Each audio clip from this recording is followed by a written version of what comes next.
Hi, this is Joseph with Engadget, and I have with me here the LG Nitro HD.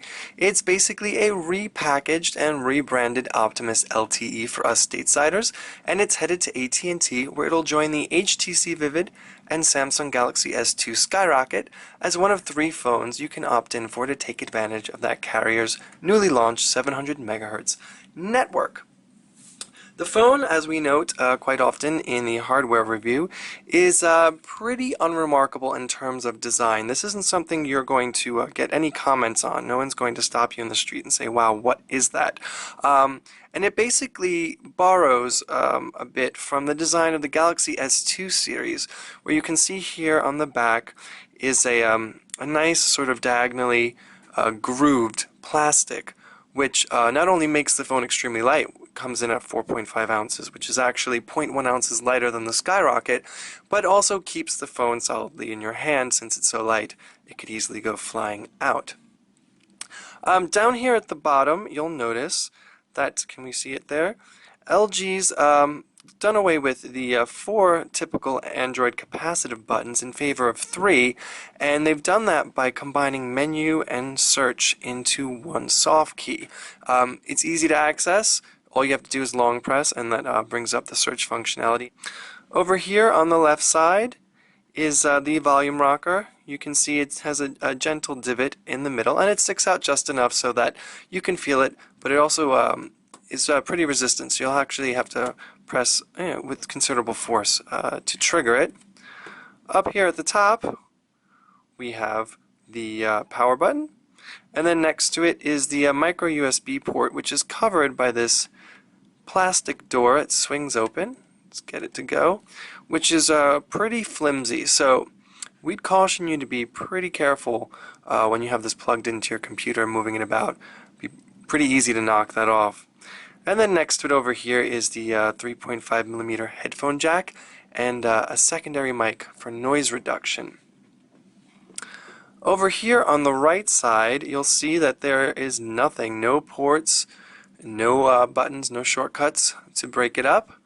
And then down at the bottom is a little notch, and hidden inside this notch is the main mic, but this notch also is how you access the internals of the phone. You just simply stick your finger in, pop it open, and you'll get to the internals, which we'll show you actually right now. So I'm going to go ahead, take off the back here. Alright, and as you can see, there is a 1,830 milliamp hour battery, which you would imagine would be enough to get you through a full day, but actually what we found is battery life on the Nitro HD is absolutely abysmal. You won't get more than 7 hours use out of it, and that's light to moderate use out of the handset.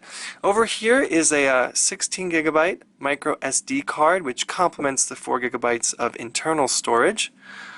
And then there you can see is the 8 megapixel camera capable of 1080p, full 1080p video capture. And then next to it is the SIM card.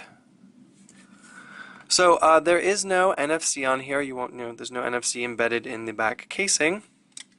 I'll just snap that back on and go ahead and power on the device. Okay. So I'm going to go ahead and put in my pin. Alright, so you can see I've obviously cleaned away some of the clutter of when you first boot on the device, what you'd normally find. This isn't how it is. One thing we have to say about the way LG's opted to package the phone is that there's a remarkable lack of bloatware on board. And in fact, not only is there a remarkable lack, but it's also uninstallable. As you can see when we go into the menu settings, I'll show that to you. You can take, we'll do it live, we can take one of those applications that we so hate to see right off the device. So let's go to Mog Music here, and let's go ahead and uninstall. Presto Magico. Goodbye Mog Music. So if you're not a fan of crapware on your phone, you can easily clear all of this off, and it's actually something we wish more of the carriers would allow on Android handsets. Here in the app drawer, you'll see is one division for applications, and then down here at the bottom is a separate section for your downloads. You can actually pinch to close these, and then similarly pinch open to bring them back. And if you want, you can even long press on the division here and add a folder to your home screen that can easily be accessed. You can also create folders and group apps that way, and then add that to your home screen.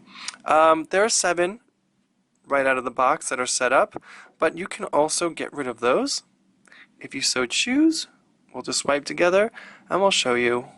You long press and drag to the garbage, and there you go. Now we have 6 home screens. Similarly, if you long press, you can bring up this gridded display and then add the widgets of your choosing. You can see there's Facebook. I have Twitter on here.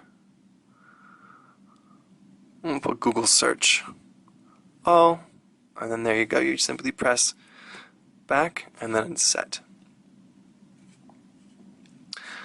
Alright, so one of the things we did notice is that despite having a dual-core 1.5 gigahertz APQ 8060 processor, which is a Snapdragon S3, the majority of your experience with the phone will be quite snappy.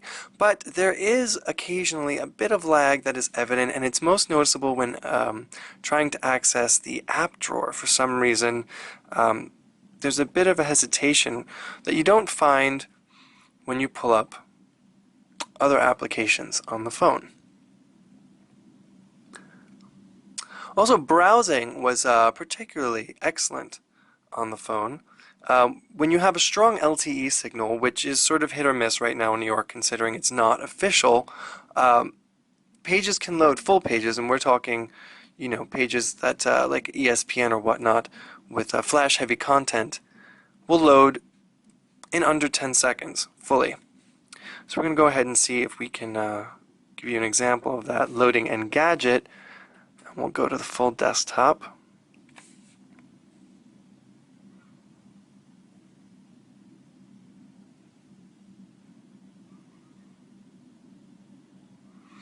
As you can see, it's reasonably fast, but where we are inside the building here, there's not that good signal penetration.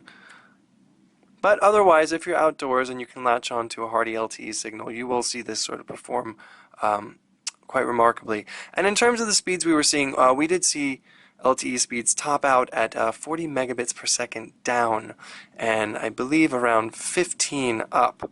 So it's nice as it is in the moment, but keep in mind the more people that sport these handsets and congest the network, the slower the speeds will probably get in real-world usage.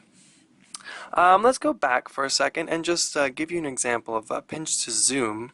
And one of the things we noticed is the screen, so you can see it stays pretty consistent and fluid when you scale in and out, but there is sort of a little bit of a jag. It's not as smooth as we would like, but at least it doesn't resort to checkerboarding or white spaces to re-render the page. Other than that, we'll show you the camera app. Go in here. Alright, so this is LG's camera software that comes on here, and you know, down here is the settings button where you can go ahead and sort through different scene modes. We have this set to the full 8 megapixel resolution, and then the scene modes on here are not as robust as what you can see come pre-installed on HTC's latest smartphones, but you do have 6 options here, though curiously there is no option for macro. And then down here you can set the ISO, white balance, color effect, and then there's shot mode, which is sort of hidden, but you can pan through and select continuous shot for sort of a burst mode or panorama.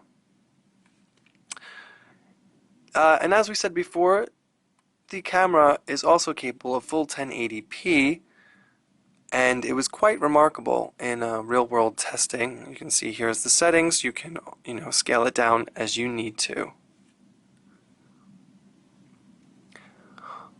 All in all, it's not a bad handset, but with the Galaxy Nexus just about to hit the scene in the United States, if you don't opt in for an import, there doesn't really seem to be a reason to go out and grab this phone from LG, especially considering its poor battery life. However, if you really do want to grab a handset on AT&T that is LTE capable, it's between this and the Skyrocket. They're both priced the same, $250 on a 2-year contract.